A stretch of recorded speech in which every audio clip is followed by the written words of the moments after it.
कहते 4 ही तरह का रास है। एक है नित्य रास है, और एक है महारास है, एक है पंचायती रास है, और एक है ये बसंत रास है।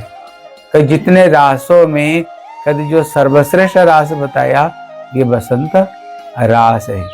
कद विशेष करके भगवान जब ये बसंत रास करते हैं, वृंदावन में जितने गोपियां कृष्ण सब के सब पीले वस्त्रों को धारण करते हैं। और इसी रास सर्वश्रेष्ठ रास इसी रास को बताया, क्योंकि राय रामानंद संवाद में जब महाप्रभु राय रामानंद को प्रश्न कर रहे थे, कह राय साध्य निर्णय, जीव का लक्ष्य क्या है। उनने वर्णाश्रम आश्रम से शुरू किया, कर्म मिश्रा, ज्ञान मिश्रा, फिर सख्य रस, फिर वात्सल्य रस, फिर मधुर रस, करते करते करते करते उन्होंने राधा रानी की विशेष करके उन्होंने पंचायती रास का वर्णन किया।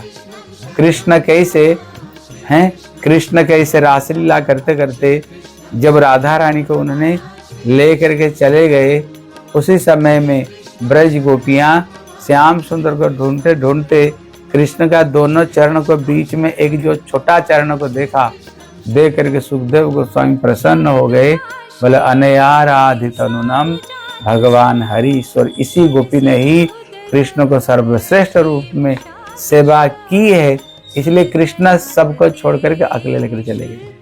लेकिन महाप्रभु बोले देखो, इसमें तो राधा रानी को सर्वश्रेष्ठता स्थापन हुई, लेकिन कृष्ण राधा रानी को अकेले छुपा करके लेकर गए।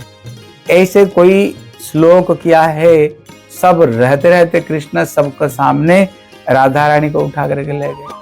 बार राधा रानी चले जाने पर उनको विरह में कृष्ण रोए, तो उनने कंसारी रपि संसार वासना बद्ध श्रृंखला राधा माधव हृदय तत्यज ब्रज सुंदरी।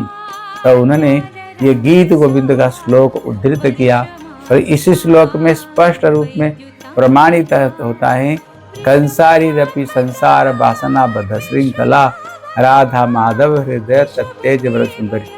सब गोपियों के सामने कृष्ण कैसे राधा रानी को उठा करके ले जाते हैं, और राधा रानी अंतर ध्यान होने पर कृष्ण सब गोपियां रहने पर भी कृष्ण कैसे कुंज में बैठ करके राधा रानी का नाम को ले लेकर पुकार पुकार कैसे रो रहे।